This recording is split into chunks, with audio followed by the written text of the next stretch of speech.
Olá a todos, espero que todos estejam bem. Chegamos à nossa sexta aula, Constituição e Dissolução das Sociedades Institucionais e a Propriedade Industrial. Nesta aula nós vamos estudar como que as sociedades vão se constituir e foi tomado como base uma sociedade limitada e uma sociedade anônima. Se vocês observarem, durante todo o curso foi tratado esse assunto pontualmente para construir esse saber para vocês que são graduandos, ok? No final da nossa aula, vamos tratar da propriedade industrial, lógico que num enfoque muito básico, porque é um campo muito vasto e um campo que requer muitos profissionais atuando na área. Então, espero que seja muito bom para todo mundo. Vamos lá!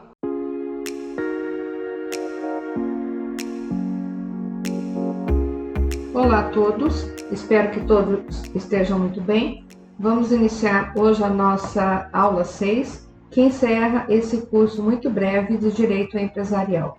Eu espero que o curso tenha servido para que vocês plantassem uma semente, do conteúdo dessa disciplina tão importante em matéria do direito e que vocês reguem, estudem, analisem, façam resumos, mapas mentais, e faz uma diferença na vida profissional.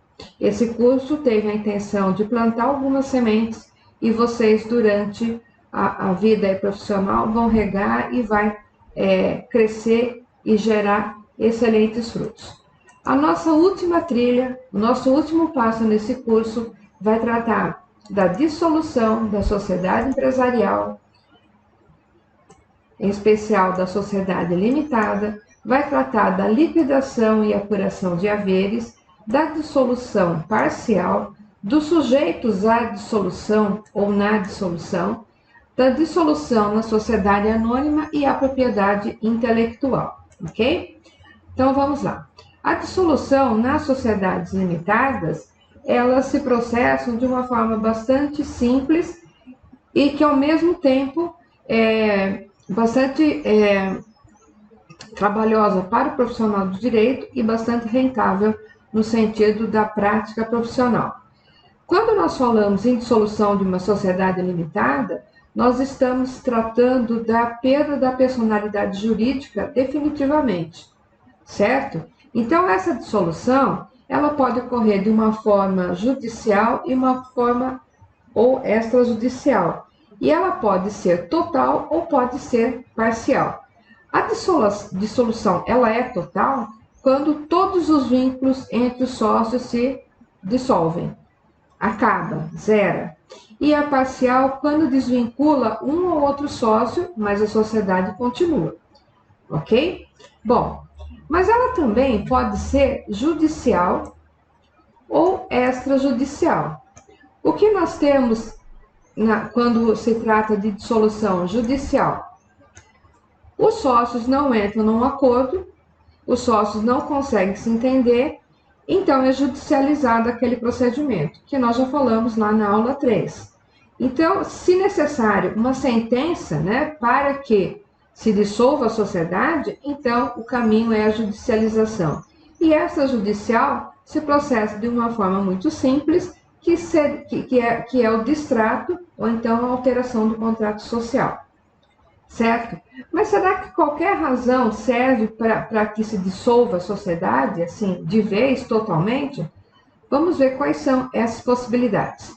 A dissolução por decurso do prazo determinado, nós já vimos isso, por deliberação dos sócios. Os sócios resolvem que não é mais o momento de prosseguir naquela empresa. Por unipessoalidade, se for aquela modalidade de sociedade, se por mais de 180 dias, ela tem que ser extinta, de pleno. Quando exaure-se também o objeto social daquela sociedade. Então, digamos que uma empresa ela é constituída para vender um prédio de apartamentos, que foi o exemplo que eu adotei lá no início do curso, e vendida todas as unidades, não tem sentido que ela continue existindo. Então, ela pode e terá a dissolução judicial total. Também a falência extingue a sociedade, porque as sociedades empresárias passam pelo momento da recuperação judicial. Uma vez que não foi possível recuperar a empresa, ela pode sim ser encaminhada para um processo falimentar e decretada a falência e transitada em julgada essa decisão de falência, não tem por que ela continuar. E extinção também pode ocorrer se, por alguma razão, aquela autorização de funcionamento for suspensa ou cassada pela autoridade, ok? Muito bem. E outras cláusulas contratuais que vai sempre depender do que foi tratado ali pelos sócios na constituição da empresa. Bom, e a dissolução extrajudicial parcial, quando que ela vai acontecer? Os sócios resolvem que não adianta mais continuar por qualquer razão, desentendimentos, não está dando lucro, o trabalho está sendo excessivo, porque não querem ser mais empresários, então por qualquer razão. Então os sócios entre si deliberam que não faz sentido aquela sociedade prosseguir, ok? Também pode ser dissolvida parcialmente quando algum sócio morre. E, como nós vimos lá atrás, a morte de um sócio, ela vai acarretar algumas consequências que podem ser bastante prejudiciais para a sociedade ou não. Então, por exemplo, numa sociedade em que o A e o B são sócios, o A e o B são casados. O A morre e deixa a 50% da sociedade para a viúva, que então resolve assumir a função na sociedade. Só que o sócio B não tem nenhum relacionamento saudável, não tem aquela affect societatis que nós falamos lá atrás. O que acontece? A situação do ambiente empresarial vai se tornar impraticável. Então fica totalmente sem sentido e não fica uma situação confortável para o outro sócio. Eu dei só um exemplo, claro que existem outras situações. Também ocorre a situação da dissolução parcial e da sociedade quando um sócio se retira. Então, essa retirada de sócio é a coisa mais comum, né? Porque o sócio vê que não era aquilo que ele queria, ele passa no concurso público, ele muda de país, ele muda de estado. Então, não tem sentido, né, continuar. A exclusão do sócio. Existem algumas situações que o sócio pode ser excluído, como, por exemplo, o sócio que pratica um crime e a sociedade entende que não é mais cabível que ele permaneça no quadro, o sócio que é dado ao uso excessivo de álcool e de drogas ilícitas, certo? Então, isso vai depender do quadro fático daquele momento. E também pode dissolver extrajudicialmente quando ocorre a liquidação a pedido do credor do sócio. Então, no exemplo que eu dei, tem o sócio A e o sócio B. O sócio B deve para um determinado banco X reais. Então, o banco pode sim pedir que a sociedade seja dissolvida e que se liquide lá o valor para que o banco receba, tirando dos haveres do sócio nessa sociedade. É uma situação que não ocorre com frequência, ok? Muito bem. Então, a gente já viu que as sociedades, elas se dissolvem e elas vão ocasionar o que nós chamamos de liquidação e apuração de haveres. Se a dissolução é total, a liquidação e a partilha tem que ser total. Se ela é parcial, apura-se e faz o reembolso. Então, vamos lá. Na liquidação, o que acontece é que levanta-se o que é o ativo, o que é o passivo, o que é receita, o que é despesa. Apura-se um balanço da empresa, tudo que ela deve, tudo que ela tem de contas a receber. Levanta-se todos os processos em andamento, processos trabalhistas, processos cíveis, todos os cartórios de protesto, a rescisão dos trabalhadores, apura-se todo o passivo dessa empresa, tudo que é preciso pagar. Ativo é o que a empresa tem para receber, passivo que ela tem a pagar, receita e despesa, ok? Muito bem. Feita esse levantamento, então o profissional contador, e aqui eu coloco sempre profissional advogado, ele vai apurar esses haveres e vai fazer uma conciliação, no sentido de saber o que tem que pagar, o que tem a receber, quanto sobra e quanto cabe a cada sócio, ok? lembro a vocês que esse é um nicho de trabalho muito interessante, porque apesar de ser uma conta que é feita pelo contador, o advogado ele tem que estar presente porque acarretará uma alteração no contrato social e é muito importante que se dê segurança jurídica ao negócio. Então, a segurança jurídica, se você é o advogado da sociedade empresária, você tem que dar essa segurança jurídica para que não se torne um problema judicial a se resolver, ok? Se você é o sócio retirante, você precisa estar acompanhado de um advogado para que você não tenha nenhuma lesão no seu direito patrimonial de receber o quanto que lhe é devido, certo? Então vejam que nessa situação, duas atuações do advogado são indispensáveis e você pode fazer muito bem essa função, certo? E aqui eu lembro que é importante ter uma noção básica da contabilidade, mas é muito básica mesmo: débito, crédito, balanço, certidões, protestos, não é? Ações, cotas parte, certo? Porque você vai criando um diferencial aí no seu networking e principalmente você vai recheando o seu currículo com conhecimentos que a maioria dos colegas não busca, né? Muito bem. E na dissolução parcial? Na dissolução parcial, a gente vai ter três situações, como eu disse, né? A morte, a retirada e a exclusão. Por que eu deixei em separado isso? Porque no caso por morte, ela vai romper de vez a relação da sociedade empresária com aquele morto. Então, o de cujos morreu, a parte dele na sociedade, enquanto sócio, vai desaparecer, mas a sociedade continua. Prestem atenção, os haveres do sócio que morreu passarão para os herdeiros e para o meio, claro. Mas aqui no nosso tópico, a sociedade vai continuar funcionando normalmente, só que com os outros sócios. Por quê? O fulano morreu, ok? Então, lá no artigo 1028 do Código Civil, as cotas desses sócios serão liquidadas, sim, né? E se o contrato dispuser de uma forma diferente, pode ser que os sócios optem pela dissolução da sociedade.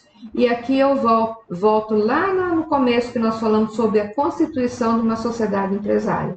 A sociedade empresária, quando ela é constituída através do contrato social ou do estatuto social, no caso de comandita por ações e nas sociedades anônimas, é preciso que o advogado coloque todos esses nós, todos esses ganchos, para que o seu constituinte, o seu contratante, não caia numa armadilha das palavras do contrato. Então, o contrato bem feito, bem amarrado, faz com que a situação se resolva. Então, por exemplo, de acordo com o artigo 1028 do Código Civil, as cotas dos sócios serão liquidadas. Ok. E se o contrato dispuser que as cotas serão incorporadas à sociedade e o valor correspondente repassado para a viúva meieira e os herdeiros? Se isso não estiver no contrato, não poderá ser aplicado, ok? Então, vejam a importância do profissional do direito nessa situação, ok? Ainda com relação à liquidação e apuração de haveres, quando se trata de retirada dos sócios, o mesmo processo vai acontecer. Apura-se, né, direitos e haveres, passivo e ativo, e faz então a liquidação para o sócio, ok? Muito bem. Mas pode também ocorrer a exclusão. Na exclusão, a mesma tratativa, certo? Veja que o artigo 1030 do Código Civil, ele vai tratar muito bem dessa matéria e estabelece que o sócio poderá ser excluído judicialmente por intervenção da maioria dos sócios, por falta grave no cumprimento das suas obrigações e por incapacidade superveniente. Falta grave no cumprimento das suas obrigações é o sócio que não aparece, é o sócio que só quer receber, é o sócio que causa problemas no andamento administrativo daquela atividade econômica organizada, ou então por incapacidade superveniente. O sócio que ele tem uma doença gravíssima e fica incapacitado, né, de exercer os atos da vida civil, por exemplo, certo? Bom, quando a gente fala de sociedade limitada, pode também ocorrer a exclusão de uma forma extrajudicial. E nesse caso, os sócios se reúnem, se eles perfizerem o valor de 50% do capital social e pedem, então, sugerem, então, a exclusão daquele sócio, explicam as razões, fazem uma ata desse ato que ocorre, né, para deixar legalizado e deixar legal e ético. Então, esse sócio terá apuração de haveres e será retirado da sociedade. Muito bem. Ok? Aqui nessa questão da liquidação e apuração da sociedade, quem são as figuras mais importantes aqui?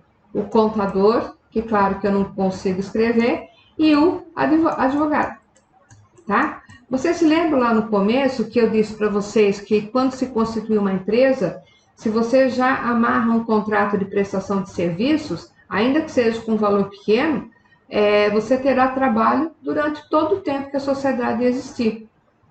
E uma dica é semanalmente visitar essa empresa, conhecer os empregados, saber que tem tantas mulheres, portanto, tem tantas possibilidades de gravidez no trabalho, tem tantos homens que trabalham num determinado setor. É você conhecer aquele ambiente, certo? Conhecer e fazer uma governança da sua atividade profissional de uma forma muito acolhedora a esse pessoal, porque cada um deles será um potencial cliente, tá bom? Muito bem. Continuando aqui. A dissolução aqui nós já vimos. Bom, quem são então os sujeitos, certo? Os sujeitos na dissolução. Quem são as partes que entram nessa história? Então, o artigo 600 do Processo Civil, ele trata que são sujeitos ativos da dissolução, primeiro, o espólio. Então, na sociedade que tem o sócio A e B, A morreu. Quem vai suprir a ausência do A enquanto se resolve a dissolução da empresa? O espólio. Não é o viúvo meeiro ou a viúva meeira, ok? O espólio. O que é o espólio? É todo o patrimônio, é todo o monte que aquele decújo deixou para ser partilhado. E a empresa é um bem a ser partilhado, certo? Então, vamos lá. Pelo espólio do sócio falecido, quando a totalidade dos sucessores não ingressar na sociedade. Então, vamos lá. O sócio A faleceu. Quem entra como representante do sócio A? O espólio. Ocorre que o espólio resolve que os 5 filhos do sócio A farão parte da sociedade em nome do pai falecido ou da mãe falecida. E aí eles assumem essa posição. Vocês podem imaginar a situação? Então, como que a jurisprudência e os próprios advogados vêm orientando? É no sentido de que se mantenha o espólio até que se defina quem será o representante, né? Quem será o herdeiro daquelas cotas partes ou quem será o representante dos herdeiros após o arrolamento ou o inventário. Ok? É uma questão de segurança jurídica. Também parte pelos sucessores após concluída a partilha do sócio. Ou seja, qualquer sucessor após concluída a partilha pode requerer, então, que seja dissolvida a sociedade. Ah, mas isso não acontece, acabou de entrar na sociedade, ele vai querer sair? Acontece sim, né? E muito, porque pinta-se um grande quadro, né, de tranquilidade, de sucesso, de lucro, de poder, de notoriedade, e quando chega no dia a dia, vê que não é aquilo. Né? Essa ilusão de que ser empresário é muito bom, não é bem assim, certo? Isso é uma conversa para uma outra situação.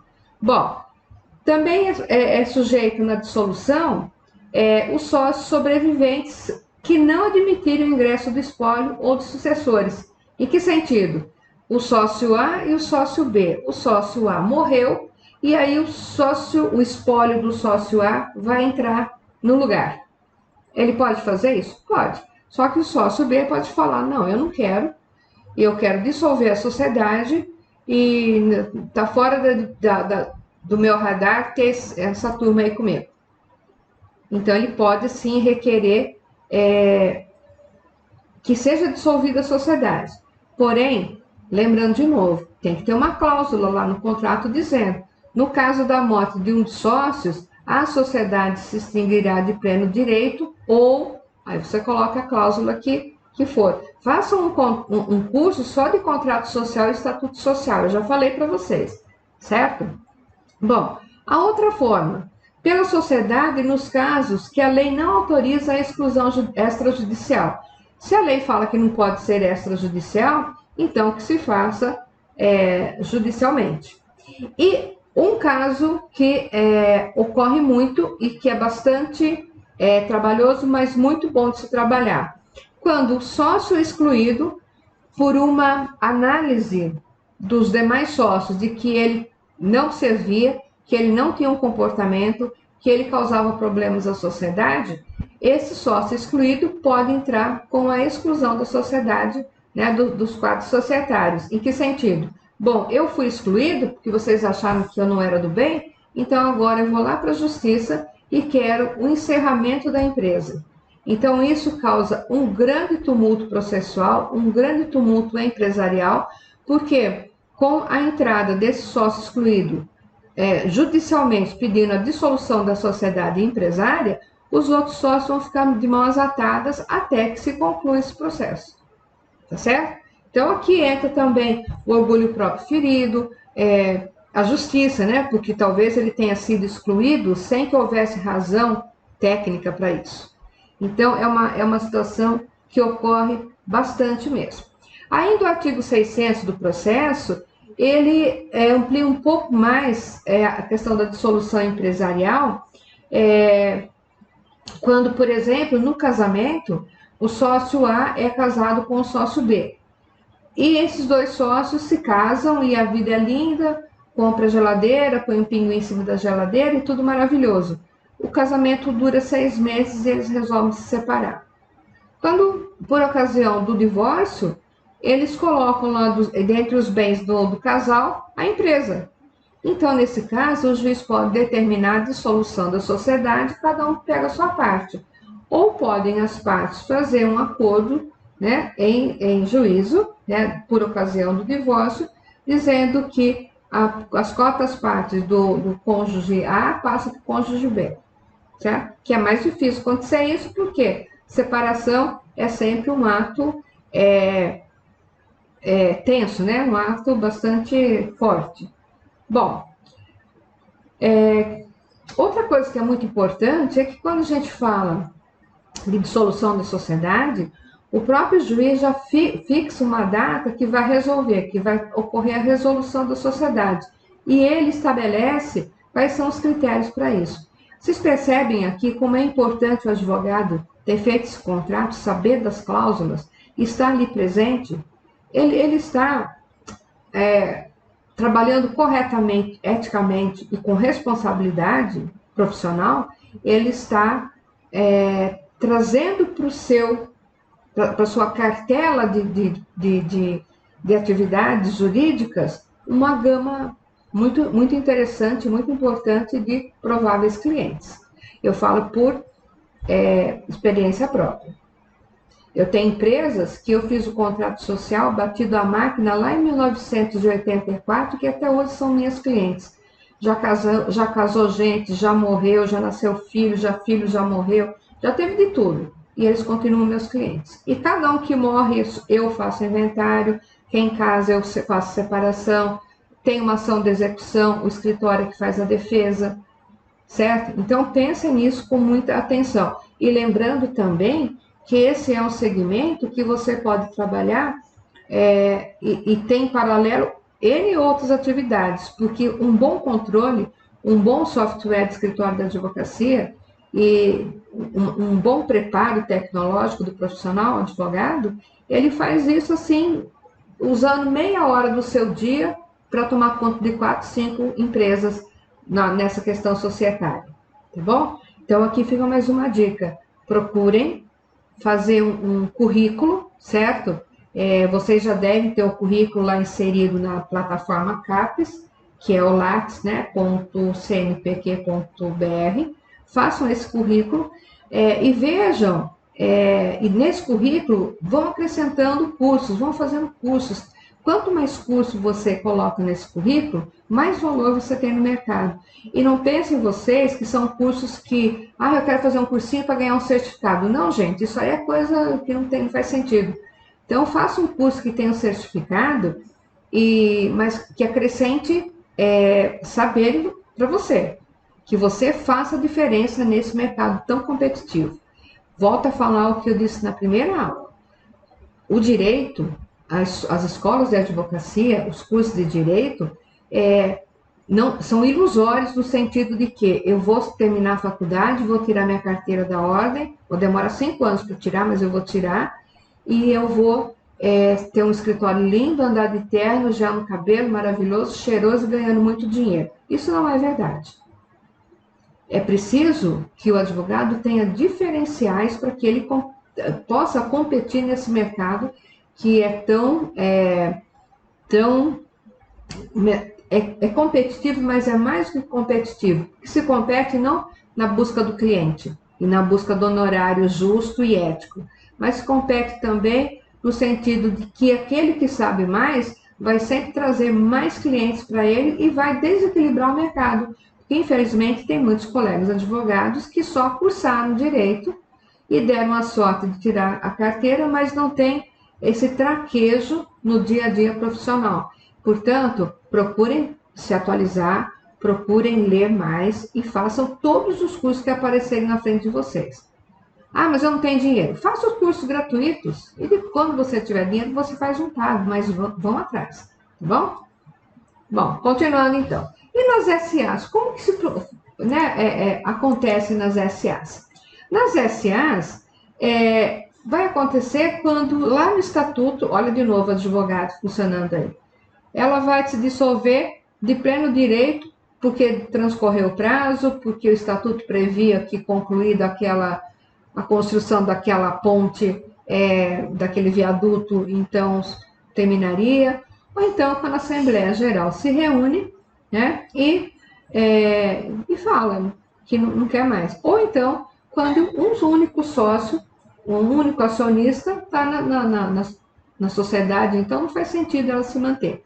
Ou então, quando a justiça, né, então nesse caso é a dissolução judicial, quando a própria justiça acata o pedido de qualquer dos acionistas e, preenchido os requisitos, o próprio judiciário entende que aquela sociedade não tem mais por que prosseguir, tá? E, por fim, os casos de falência. Então, nos casos de falência, a SA ou a comandita por ações chegou ao patamar, né, de ter decretado a sua falência, a sua quebra, então apura-se os haveres, pagam-se todos os credores e a sociedade é dissolvida, certo? E também quando uma autoridade administrativa determina a dissolução. Esse caso é um pouco mais difícil de acontecer, porque eu volto no que eu falei. O advogado que fez o estatuto, ele foi diligente, então ele sabe que se ele abriu um restaurante, que é uma SA, ele teve que ter todas as autorizações da vigilância sanitária. Se abriu uma indústria farmacêutica, as autorizações da Anvisa. Aí a sociedade anônima não tem as autorizações, no caso aqui, a Anvisa, por exemplo, pode então mandar extinguir a sociedade. Ok? Muito bem. Vejam que nessa aula de meia hora até agora, eu acho que meia hora, quantas possibilidades de trabalho você tem. Mas só vai ter a possibilidade de trabalho nesse segmento, nesse nicho importantíssimo, e é um nicho que sempre vai existir, aqueles que tiverem diferenciais. Ok? Vamos agora para a propriedade industrial. A propriedade industrial, ela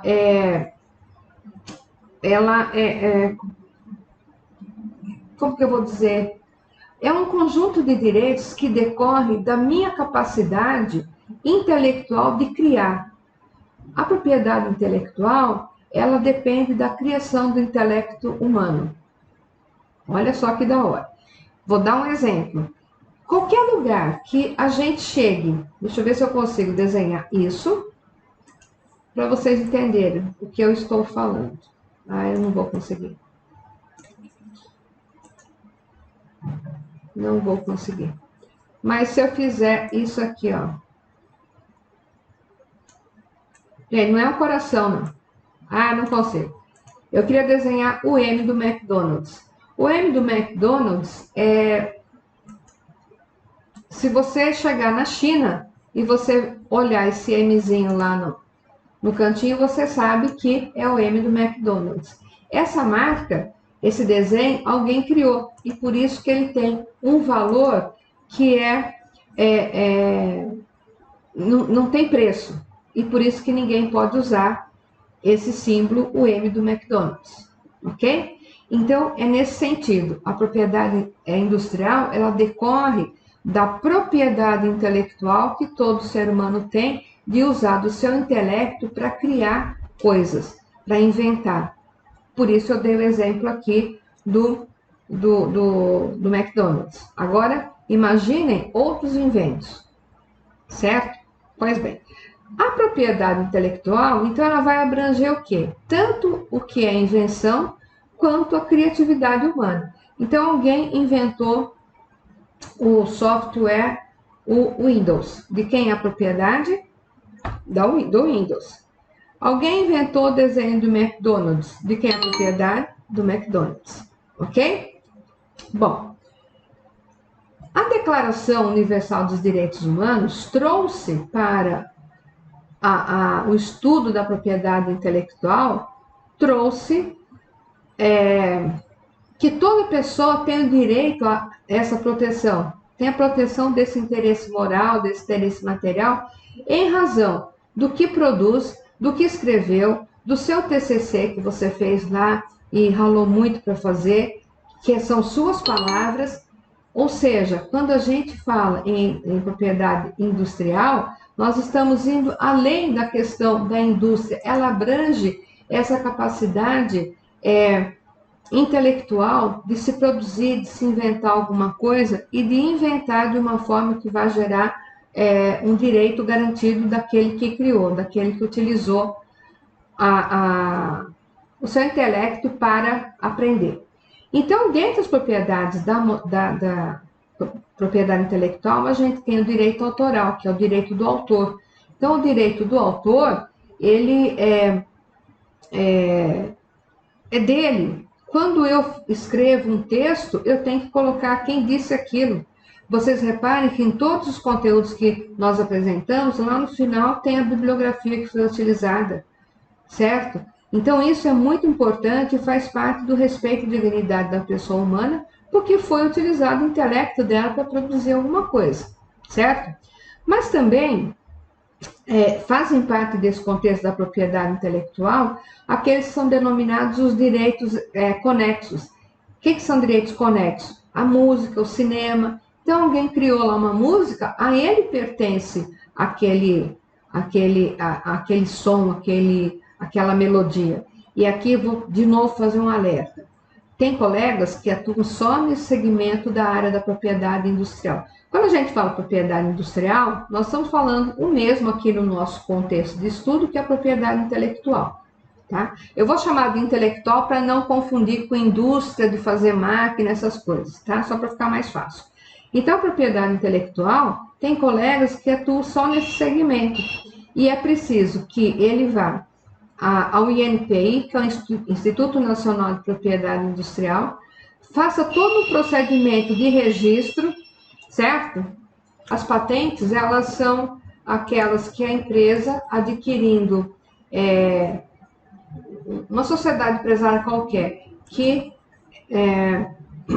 invente uma máquina, invente uma padronagem, invente um processo, ela vai então fazer o registro dessas patentes. E onde é feito isso? No INPI. Eu estava dizendo para vocês sobre o trabalho dos advogados que trabalham nesse segmento. Hoje o INPI, ele é todo online. Um ou outro procedimento tem que ser presencial, mas ele é todo online. Só que é tão complexo, né? Porque você mexe com garantias que transcorrerão por 20, 30 anos, então é muito complexo. O advogado aprendeu a fazer isso, ele não vai ter mais problema. E lembre-se que todas as empresas têm algum tipo de atividade que, portanto, esse direito tem que ser garantido àquela pessoa. E os cultivares? Cultivares são aquelas grandes estufas onde se pesquisa, onde a soja vai crescer melhor, onde o milho vai ser mais produtivo, o milho híbrido, o milho orgânico, o milho, sei lá, onde tem aquela técnica de pesquisa. Então, esses cultivares, eles são protegidos pela propriedade intelectual, porque, afinal de contas, quem está cuidando disso é uma pessoa que está usando do intelecto humano para produzir, né? Produzir a ciência. E o conhecimento tradicional? O conhecimento tradicional é aquela história que a sua avó fala: toma um chá de limão com mel que você vai ficar bom da tosse, certo? Tome chá de folha de goiaba que a sua diarreia vai passar. Isso é conhecimento tradicional. É uma propriedade intelectual que não tem uma proteção da lei, porque ela vai passando de geração em geração. E, infelizmente, hoje o que se passa de geração para geração é nome de remédio, né? Mas a gente que é velho sabe muitas das coisas que se faz com elementos da natureza e que funcionam melhor do que qualquer remédio. Não posso deixar de falar isso, né, gente? Muito bem.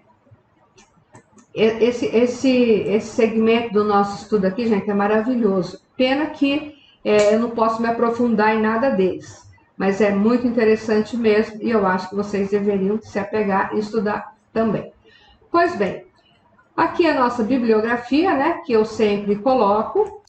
E aí, turma, o que vocês acharam da Constituição e Dissolução de Sociedade?